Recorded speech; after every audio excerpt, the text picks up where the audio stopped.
안녕하세요, 역사 돋보기입니다. 중국의 7대 고도 도시라고 들어보셨나요? 3000년의 중국사 속에서 정말 숱하게 많은 왕조들이 이어졌죠. 하지만 역대 왕조들이 수도로 삼은 도시들은 특정 도시들로 한정되어 있습니다. 중국의 도시들 가운데 가장 많은 왕조들이 수도로 삼은 7개의 도시들이 있고, 그 7개의 도시들을 중국의 7대 고도라고 합니다. 지금 바로 여러분이 아시는 고도를 생각해 한번 해보시겠습니까? 7개를 모두 채우셨나요? 자, 그럼 중국의 역사 속 고도 7군데를 소개해드리겠습니다.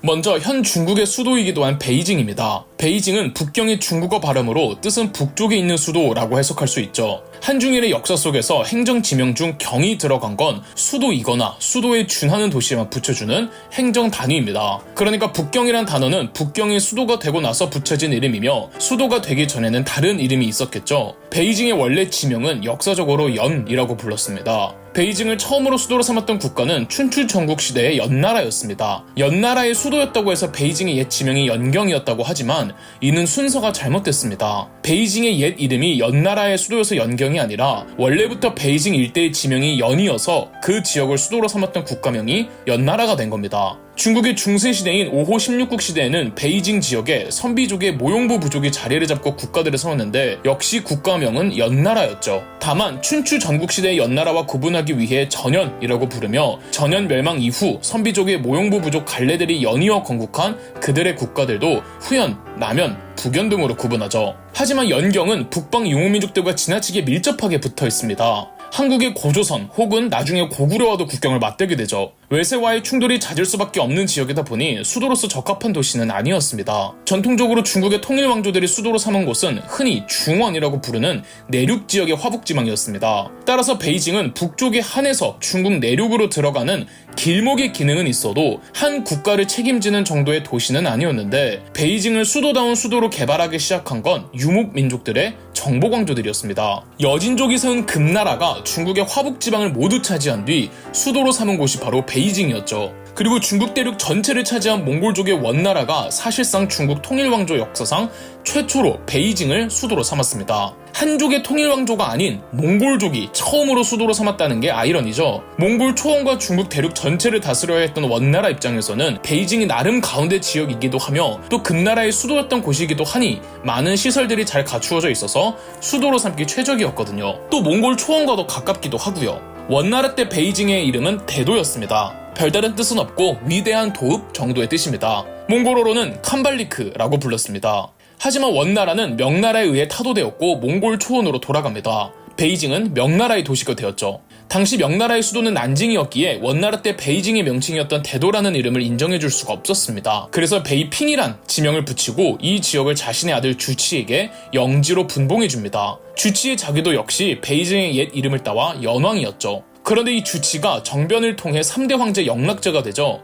영락제는 자신의 근거지였던 연 지역에 더 좋다며 난징에서 베이핑으로 수도를 옮기고, 그리고 베이핑의 명칭도 베이징이 되었답니다. 그리고 옛 원나라의 궁성 자리에 새로이 궁성을 세우니 바로 지금의 자금성이죠. 명나라가 망하고 청나라도 그대로 베이징을 수도로 삼았고 황제들과 황족들도 계속 자금성을 사용했습니다. 하지만 1912년 청나라가 멸망했습니다. 청나라는 멸망했지만 청나라를 무너뜨린 위안스카이는 마지막 황제였던 선통제 푸이를 포함한 황족들이 계속 자금성에는 머무를 수 있도록 보장해 주었죠. 청나라 멸망 후 중국은 베이징 정부와 난징 정부로 분열되었습니다. 1928년 난징 정부에서 더 발전한 장제스의 국민당 정부가 결국은 베이징 정부를 무너뜨리고 북벌에 완수합니다. 국민당 정부의 수도는 난징이었기에 베이징은 다시 베이핑으로 격화되었죠. 2차 세계대전이 끝난 이후 장제스의 국민당과 마오쩌둥의 공산당이 싸운 국공내전의 결과 장제스가 패배하면서 마오쩌둥은 베이핑을 오늘날 중국의 수도로 삼았고 베이핑은 다시 베이징이 되었죠. 따라서 오늘날 베이징도 명나라 청나라 시절 유적지가 가장 많은 곳이랍니다. 베이징은 중국 역사상 가장 사치스러웠던 국가, 원나라, 명나라, 청나라의 연이은 수도였고 지금의 수도이기도 하다 보니 베이징에는 옛 궁중 요리에서 이어진 고급 요리 문화가 발달되어 있습니다. 대표적으로 베이징 카오야라고 불리는 북경 오리구이가 있죠. 그리고 베이징은 유목민족들이 많이 진출하고 확장시킨 도시였던 만큼 유목민족 특유의 고기 스튜 요리나 유목민족 특유의 만두 요리도 발달해 있답니다. 다음은 난징입니다. 북방에 베이징이 있으면 남방에는 난징이 있죠. 중국 역사의 주 무대가 중원 지역이다 보니 상대적으로 중국 남부 도시들의 그 역사성이 잘 알려지지 않은 감이 있는데, 사실상 중국 남부 지방을 책임졌던 도시는 누가 뭐래도 난징입니다. 난징은 오늘날 중국의 동남쪽 장수성의 양쯔강과 붙어있는 곳으로 뜻을 풀이하자면 남쪽의 수도라는 뜻이죠. 난징을 포함해 그 주변 일대의 지명이 오였습니다. 그래서 이 지역의 수도로 삼은 왕조들 가운데 일부는 국가명을 오나라라고도 했죠. 진시황이 중국을 통일한 후 난징 지역을 돌아다닐 때 이 지역에 왕기가 서려 있다며 가급적 가장 안 좋은 단어를 골라 이 지역의 지명을 격화시키니 그때 지명은 말릉이었습니다. 삼국지 좋아하시는 분들은 말릉 꽤 들어보셨을 것 같네요. 실제 손권이 적벽대전으로부터 4년 후 말릉의 도읍을 정했고, 오나라의 수도가 된 이상 안 좋은 단어를 쓸 수가 없어서 도시 명칭을 건업으로 바꾸면서 난징은 수도로서의 역사를 시작합니다. 삼국지를 통일한 건 사마씨의 진나라였죠. 하지만 진나라는 내부 분열과 이민족들의 공격으로 그 영토가 중국 남부지방으로 축소됩니다. 이때를 기점으로 진나라를 서진과 동진으로 구분하는데, 아무래도 중국 남부지방으로 내려갈 때 바로 얼마 직전 본인들이 멸망시킨 오나라의 수도가 건업, 즉 난징이었다 보니 똑같이 난징의 수도를 정했습니다. 이때는 지명이 건업에서 건강으로 바뀌었고, 이후 동진에 이어 송제양진이라는 남조 왕조들의 수도로 수백 년간 자리매김했습니다. 당나라부터는 난징의 이름이 금릉으로 바뀌었습니다. 중국어 발음으로는 진링이라고도 하는데, 그래서 난징의 요리를 진링요리라고도 하며, 난징 대학사를 다룬 영화 진링의 13소녀에서도 이 진링이 난징을 뜻한답니다. 당나라 멸망 후 송나라로 넘어가기 전까지 5대 10국이라는 분열시대에서 10국 가운데 당나라 말 절도사였던 양행밀이 건국한 국가 양오와 양오를 무너뜨리고 나라를 건국한 남당이라는 국가의 수도이기도 했습니다. 이후 난징은 한동안 수도로서 역사가 중단되다가 원나라 말 홍건적 출신의 주원장이 남방의 군벌들을 모조리 제패한 후 명나라를 건국했습니다. 이때 명나라의 첫 수도가 난징이었죠. 이때 난징은 처음 난징이란 이름을 얻었고, 주원장이 황제로 등극하기 전 그의 자기가 오국공 혹은 오왕이었습니다. 역시 오자가 들어가죠. 하지만 명나라 3대 황제 영락제가 난징에서 베이징으로 천도한 뒤로 이번에도 수도로서 역사는 중단되었다가 청나라 말 신해 혁명이 벌어져 순원이 중화민국을 세울 때 삼았던 수도가 난징이었죠. 순원이 훗날 국민당을 창당해서 난징 정부를 국민당 정부라고도 부릅니다. 중간에 잠깐 순원이 광저우로 근거지를 옮긴 적이 있지만 장제스가 다시 난징으로 돌아와 난징을 중심으로 북벌에도 성공해 베이징 정부를 무너뜨렸죠. 중일전쟁 기간 난징을 일본군에게 빼앗긴 뒤 충칭으로 일시적으로 수도로 옮기지만 중일전쟁 이후 다시 난징으로 돌아왔죠. 하지만 국공내전에서 국민당 정부가 패배하면서 난징은 수도로서 기능을 잃습니다. 만약 국공내전에서 국민당이 이겼더라면 지금 중국의 수도는 난징이었겠죠? 중국사에서 난징을 수도로 삼은 국가들이 많다 보니까 북방의 세력과 남방의 세력이 서로 싸울 때 주요 전장이 되는 곳이 거의 동일합니다. 우선 남방의 세력이 북방으로 올라갈 때는 안후이성의 허페이시를 지나쳐야 합니다. 아니면 난징에서 위로 올라갈 때 험한 산들을 지나쳐야 하는데, 산들을 최대한 피하고 중원지역으로 가려면 반드시 허페이를 통과해야만 합니다. 우리에겐 합비라고 알려져 있죠. 삼국지에서 오나라와 위나라가 싸울 때 합비에서 무려 4차례나 싸웠습니다. 매번 오나라가 져도 계속 공격을 해야 할 만큼 중요한 곳이었죠. 반대로 북방에서 남방으로 내려올 때는 반드시 넘어야 하는 강이 있습니다. 난징을 지켜주는 자연의 최종 방어선이 있으니 화이허 강입니다. 화이허 강만 넘으면 난징까지는 평야지대라 방어선 역할을 해주는 게 없죠. 그래서 줄곧 이 화이허 강에선 격전이 이루어졌는데, 대표적으로 5호 16국 시대 북조의 전진이 남조의 동진을 공격하려다가 실패했던 비수대전이 있었고, 국공내전 당시 국공내전의 분수령이 되었던 전투 화이하이 전투가 있죠.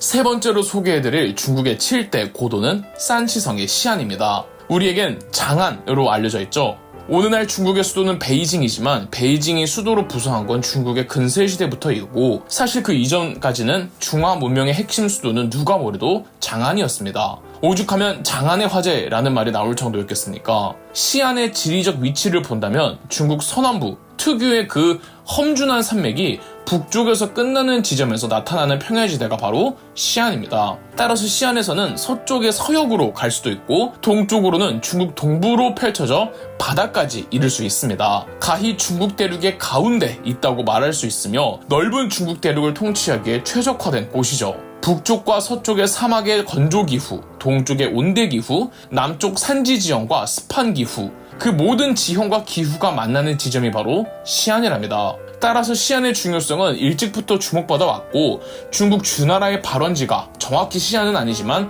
시안 일대였으며 주나라가 상주 혁명으로 중화 문명의 주인이 되었을 때 그 수도 호경도 시안의 서남쪽 근교였습니다. 중국 최초의 통일 왕조였던 진나라의 수도 함양 역시 시안의 북쪽 근교였죠. 진나라에 이은 중국의 두 번째 통일 왕조 한나라의 수도가 바로 시안이었고 시안에게는 수도로서 역사의 첫 시작이었죠. 한나라는 중국 역대 왕조들 중 가장 오랫동안 이어진 왕조였고 그만큼 시안도 수도로서의 역사가 장구했습니다. 한나라를 건국한 한 고주 유방은 시안에 장락궁과 미양궁이라는 궁궐을 만들었고 7대 황제 한무제 때는 궁궐 두세 개를 더 만들었습니다. 하지만 한나라가 워낙 오래된 역사인 만큼 오늘날 시안에는 한나라 시절의 유적지들이 거의 남아있질 않고 한나라 황제들의 무덤들이 몇 군데 존재하고 있답니다. 하지만 한나라는 위초고, 삼국지로 분열이 되었죠. 그리고 위초고는 다시 사마시의 진나라로 통일되었습니다. 진나라의 첫 수도는 위나라와 동일하게 러양이었지만 313년 진나라의 수도 러양이 흉노족의 공격으로 함락되는 바람에 진나라의 4대 황제이자 마지막 황제였던 진민제는 장안으로 도읍을 옮겼죠. 하지만 진민제가 저항하던 장안도 흉노족이 주도하여 세운 국가 전조에게 붕괴되고 말았습니다. 이후 중국의 북방은 수백 년간 5개의 이민족들이 16개의 나라를 건국하는 5호 16국 시대의 분열시대가 이어졌습니다. 16개의 국가들 중 시안은 흉노족이 세운 전조, 저족이 세운 전진, 강족이 세운 후진 세 국가의 수도였습니다. 중국 북부지방의 분열기 5호 16국 시대는 선비족의 탁발부가 세운 북위에 의해 통일되었습니다. 북위의 수도는 시안이 아니었습니다. 북위의 수도는 러양이었는데 이 북위의 황제였던 효무제가 북위의 군벌이었던 고환과 세력 경쟁을 했었습니다. 534년 효무제가 고환을 제거하려다가 실패하자 그대로 러양을 탈출해 시안으로 도망쳤습니다. 시안에는 우문태라는 군벌이 있었고 시안과 러양에서 각각 우문태와 고환이 서로 다른 황제를 추대하였고 끝내 그들의 아들들이 직접 황제에 등극하면서 각각 북주와 북제라는 두 나라를 건국했습니다. 이 중 시안은 북주의 수도였죠. 중국의 오랜 분열 시대는 북주에서 파생한 국가 수나라가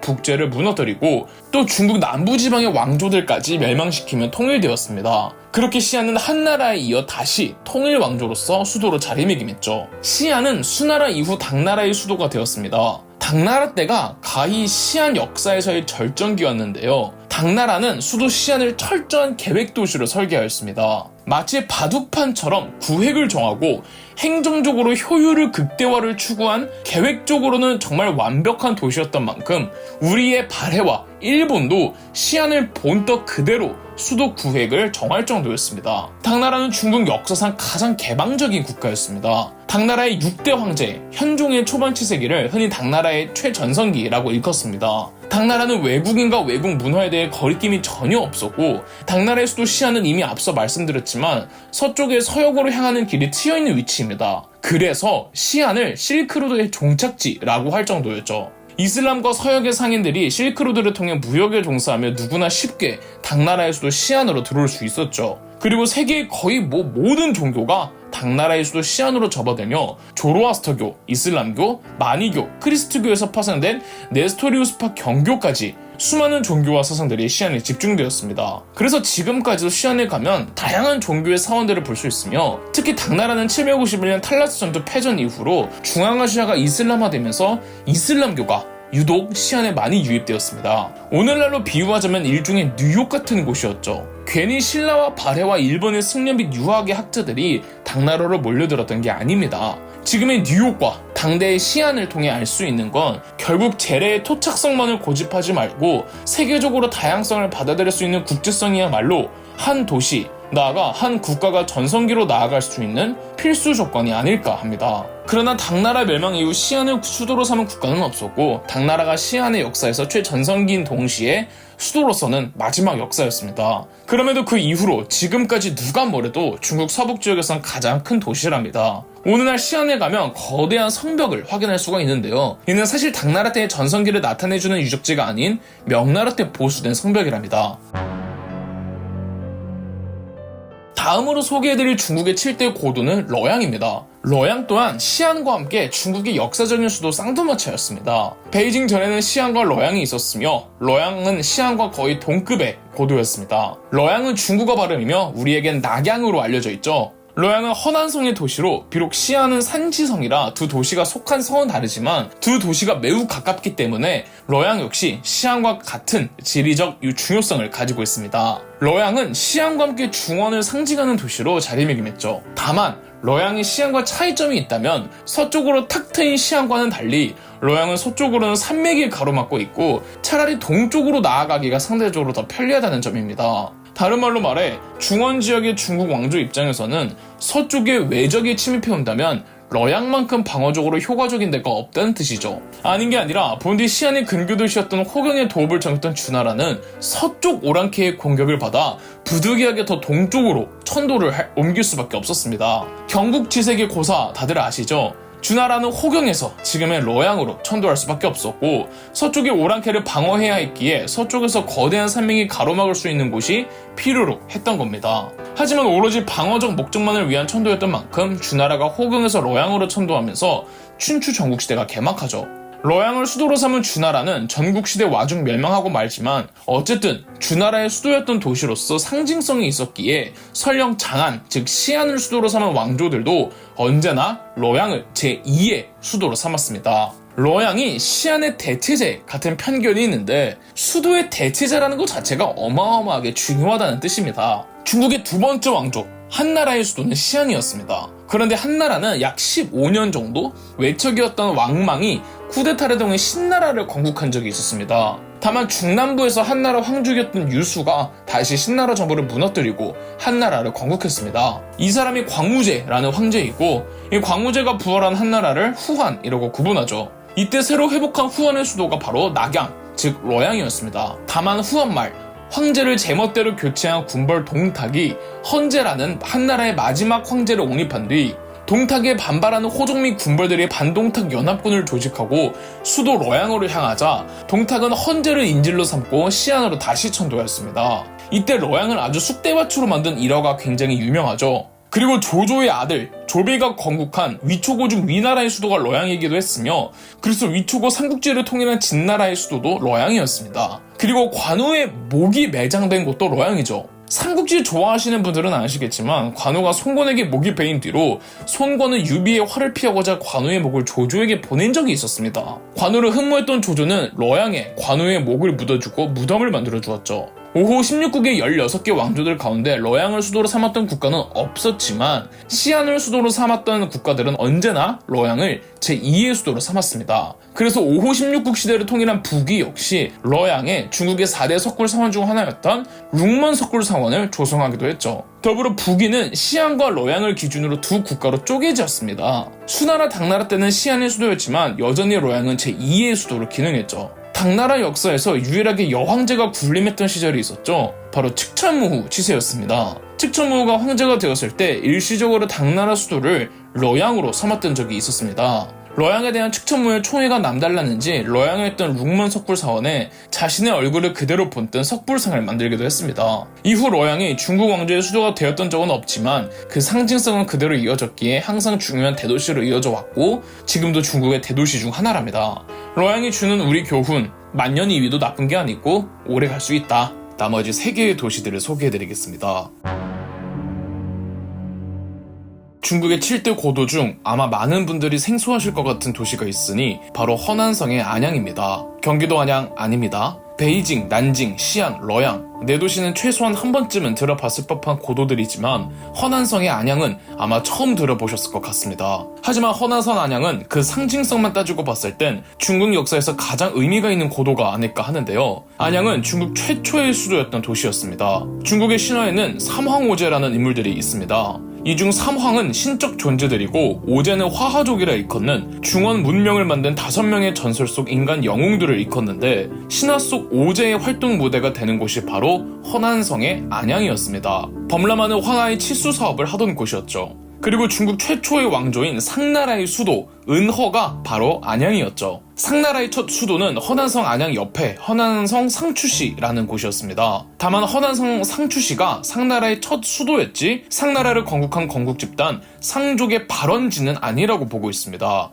아직 상족의 발원지가 정확히 어디인지 설이 분분하지만 대개 허난성 안양으로 보고 있습니다. 몇 가지 이유가 있는데요. 상나라는 역사 중반기에 이르러 내분으로 국력이 쇠퇴합니다. 상나라의 19대 왕 반경이 상나라의 중흥을 위해 천도한 곳이 바로 은허, 즉 허난성 안양이었습니다. 상나라의 재건을 상징하기 위해 의도적으로 상족의 발원지로 옮긴 것이 아니냐는 해석으로 상족의 발원지 중 유력한 후보로 허난성 안양시가 꼽히는 겁니다. 그리고 신화 속 중국의 전설 인물들이 계속 허난성 안양을 무대로 활동한다는 점에서 초기 문명은 분명 안양 혹은 그 일대로 추정하기에 중국 최초의 나라를 건국한 상나라의 건국 집단이 그 일대에서 발원했다는 설이 설득력 있게 받아들여지고 있죠. 오늘날 갑골문이 가장 많이 출토되는 지역도 허난성의 안양이랍니다. 이후로 안양이 중국 왕조의 수도가 된 적은 없지만 중국 최초의 왕조 상나라를 대표하는 도시였다는 상징성 덕에 허난성 안양은 중국사에서 매우 중요한 도시로 자리매김하고 있죠.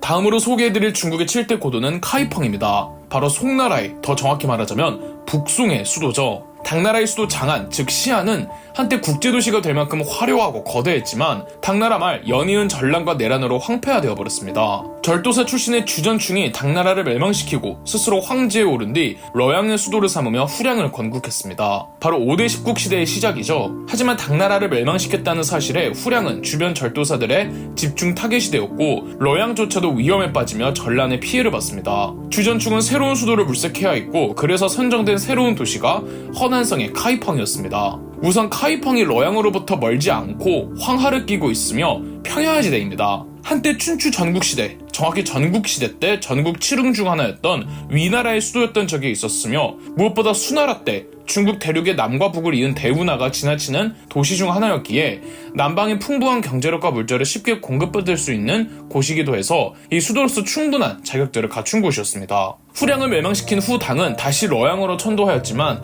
이번엔 후당을 멸망시킨 후진은 다시 카이펑으로 돌아왔고 후진에 이어 후환과 후주 모두 수도가 카이펑이었답니다. 끝내 5대 십국을 통일했던 국가는 송나라였습니다. 송나라의 건국자 조광유는 5대의 마지막 왕조였던 후주의 군벌이기도 했죠. 송나라가 5대 십국을 통일하면서 카이펑은 통일왕조로서의 수도로 부상하였습니다. 송나라가 군사력은 형편없어도 경제력만큼은 압도적인 국가였습니다. 강남지방, 즉 양쯔강 부근에서 엄청난 생산력과 경제력을 자랑하는 도시들이 개발되었고 남방 도시들의 그 엄청난 물자들이 대운하를 통해 전국으로 유통되면서 송나라는 폭발적인 경제력을 누릴 수 있었습니다. 그리고 그 중심지가 바로 송나라의 수도 카이펑이었죠. 카이펑의 경제적 영광을 나타내주는 사료가 있습니다. 송나라의 화가였던 장택단이 청명절의 카이펑 도시 모습을 그린 그림이 있습니다. 그 유명한 청명상하도라는 그림인데요. 이 그림은 중국의 국보 1호인 작품이랍니다. 이 그림에서 당시 카이펑에 얼마나 많은 사람들이 운집해 있고 또 상업과 교육이 얼마나 활성화되어 있었는지 아주 표현력 풍부하고 사실적으로 그려져 있답니다. 또 동경몽화록이란 기행문에 남긴 카이펑에 대한 묘사를 보면 다음과 같습니다. 새벽 4시가 되어 성문이 열리고 시장이 서면 행승들은 수레를 끌고 먹을 것이나 물건을 소리 높여 팔러 다닌다. 한 번에 수천 명을 수용할 수 있는 극장도 여럿 있었다. 그 부근에는 음식점, 이발소, 점집, 그림과 악보를 파는 가게 등이 있어서 사람들은 해가 지는 것도 잊은 채 놀았다. 극장에서는 유행가, 인형극, 고개, 씨름, 만담 등 갖가지 흥행물이 상연되고 각각의 명인들이 인기를 끌고 있어 계절을 가리지 않고 구경꾼이 끊이질 않았다. 이미 12세기경 송나라의 인구가 1억 명을 넘었다고 합니다. 또 카이펑의 시장을 역임했었던 포청천이 이 공명정대한 판관이자 유능한 청백리 관리로 카이펑을 이끌었던 일화도 유명하죠. 하지만 송나라는 여진족이 세운 국가 금나라의 공격을 받고 중국 남부지방으로 영토가 축소되었고 중국의 중북부 지방은 금나라가 전부 차지합니다. 금나라의 수도는 베이징이었지만 징기스칸의 지속적인 공격에 버티지 못한 금나라는 말기에 수도를 카이펑으로 돌아왔죠. 하지만 저항하는 적과 적의 도시는 쑥대밭으로 만들어 놓는 몽골군은 금나라를 멸망시킨 뒤 카이펑을 쑥대밭으로 만들어 놓아 이후로도 지금까지 카이펑에선 옛 영광을 흔적조차 찾을 수 없죠.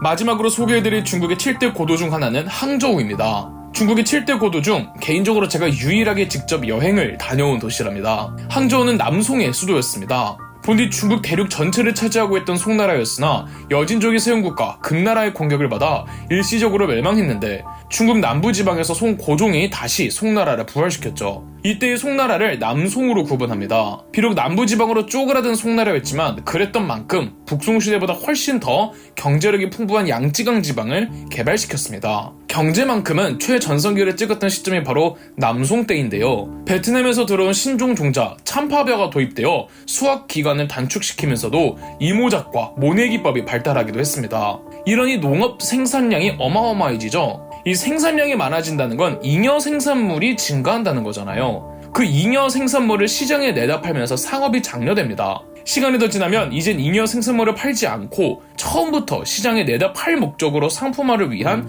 상품 작물을 재배했답니다. 상업이 어마어마하게 더 자극이 되는 거죠. 남송이 들어서면서 금나라의 지배를 원치 않았던 중북방의 한족들 엄청난 인구가 강남으로 이동을 했고 그들이 살기 위해 강남 지역을 개발하는 과정에서 주변 황무지를 농경지로 경작하기도 했죠. 그리고 무엇보다 항저우는 대운하의 남방 시작점입니다. 대운하를 통해 지역 간 교류도 활발해지면서 상품 판매가 폭발적으로 증가하는 거예요. 상업이 발달하니 송나라 정부에서도 동전을 대규모로 발행하기 시작했고 당나라 때 동전보다 무려 10배 이상의 동전량이 송나라 경제에 유통되고 있었다고 하네요. 동전만으로도 호황인 상업이 감당이 안 돼서 송나라는 심지어 일종의 어음인 교자라는 지폐를 발행하기도 합니다. 남송 시절의 상업을 상업혁명이라고 부를 정도였습니다. 이후 중국사 내내 남송의 수도 항저우는 중국 최고 생산량의 도시였죠. 이 시절 하늘에 천당이 있으면 땅에는 항저우와 수저우가 있다는 말이 있을 정도였습니다. 항저우는 오늘날에도 나름 경제도시랍니다. 터의 기운이 있는 듯 알리바바의 창업자 마윈의 고향이 항저우이며 마윈이 알리바바를 창업한 것도 항저우이고 알리바바 본사도 항저우에 있습니다. 자, 이렇게 중국의 7대 고도 도시들을 소개해드렸는데 여러분이 가장 여행 가고 싶은 도시는 어디인가요? 그럼 역사돋보기였습니다. 저희 역사돋보기가 멤버십 가입을 시작했습니다. 멤버십 가입을 해주신 분들 덕분에 영상 제작에 큰 도움이 되고 있습니다. 감사합니다. 영상 재미있으셨다면 구독과 좋아요, 알림 설정까지 해주시면 감사드리겠습니다.